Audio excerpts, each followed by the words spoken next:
First, I gave you the semi-automatic smithy and the semi-automated workshop.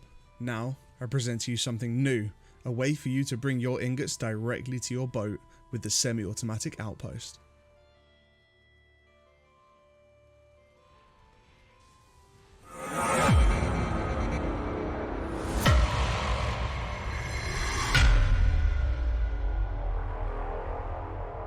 Ladies and gentlemen, engineers, cups of water and wah pedals, welcome back to another Timoredbeard video. Today we are looking at the semi-auto outpost. Now this is a spin-off to the semi-auto series that I'm currently doing on the smithy, the workshop and the Mark III that's coming soon.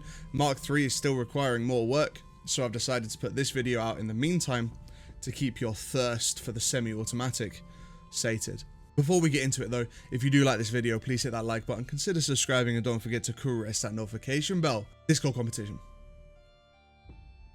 Join it. Join the Discord in the description below. Competition ends on the 28th of March. The criteria for the build is in the Discord and there are Steam gift cards up for grabs. Go get you some. Also, go buy yourself a t-shirt. Take me to Valheim on the Korf merch store, korfmerch.com. But otherwise, let's jump into this.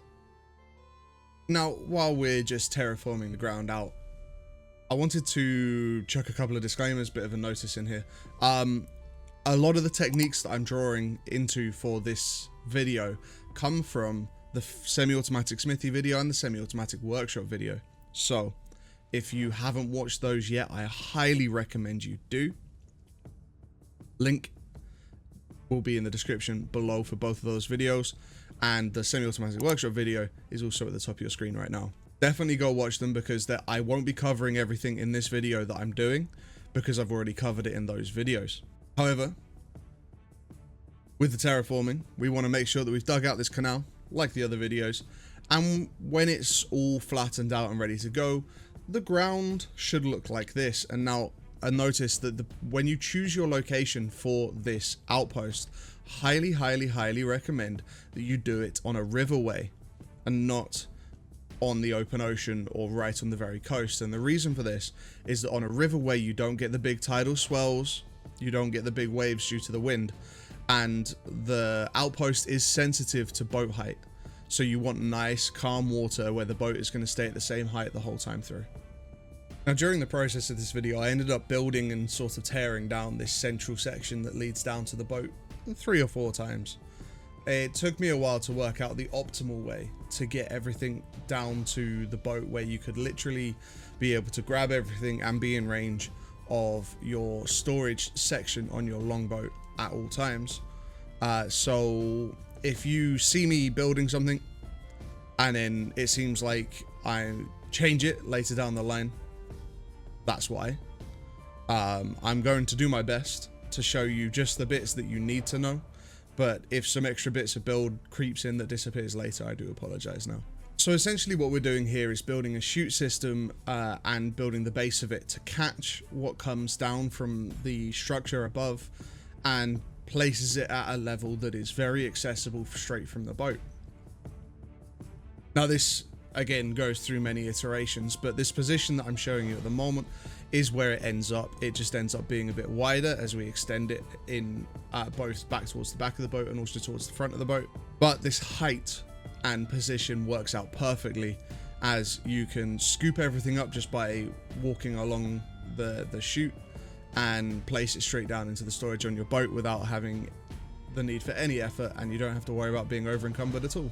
So as you can see here, this is the main structure of the chute design that I ended up going with, and that was a 6 wall wide chute that drops down from underneath an overhang from a stone structure. Now the stone structure is a basic one. You just build stone walls up, you roof the stone across, and then you create a little overhang using iron beams. Now of course you can build this any way you want.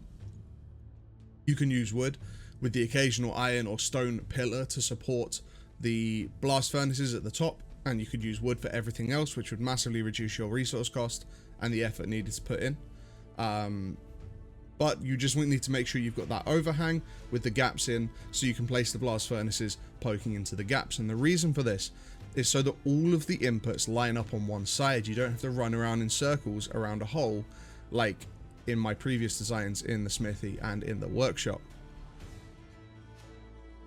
And then everything dropped down nicely.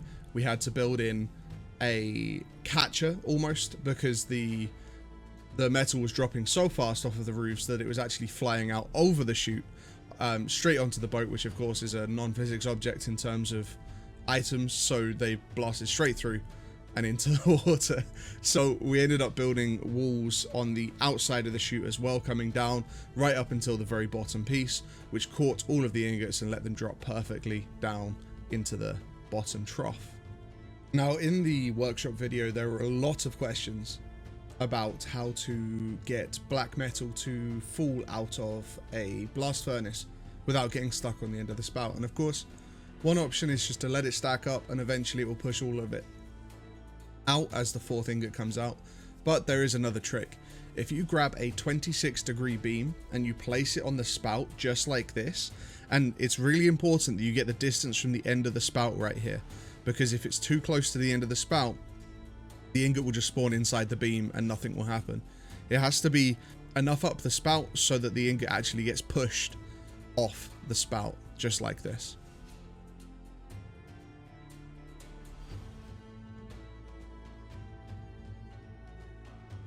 Now, of course, in this example, I've used blast furnaces and smelters as the resource producers that I've made for this outpost. But of course, you can do this for anything.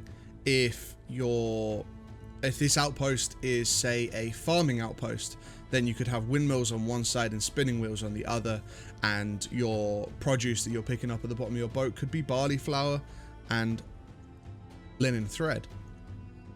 You could even go so far as to make all of them have a blast furnace, a windmill, a spinning wheel, and a smelter, and have them all going at once, dropping down into the troughs below.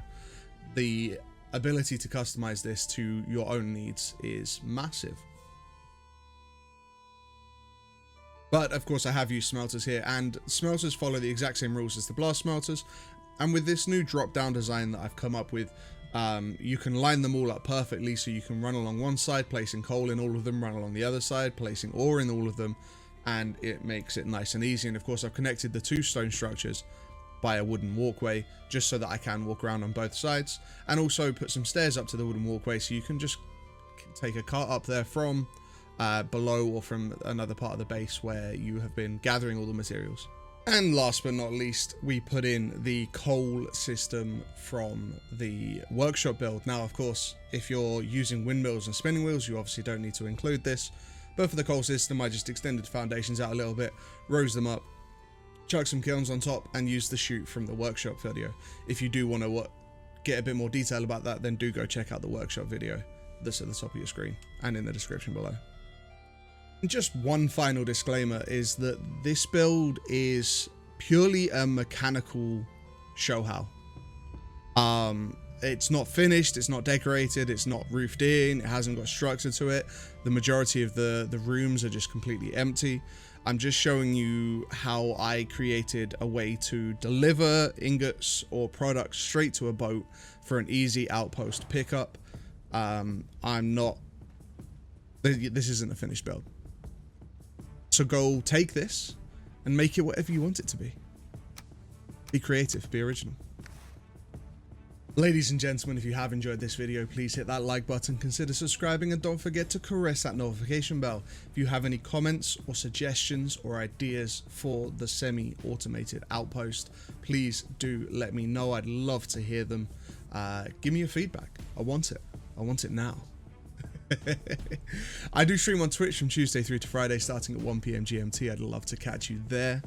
If you want to join the Discord, it's in the description below, and there are lots of things there. One, the build competition ends on March 28th. Steam gift cards up for grabs. The restrictions and rules are in the Discord, in the challenge channel. Go check them out.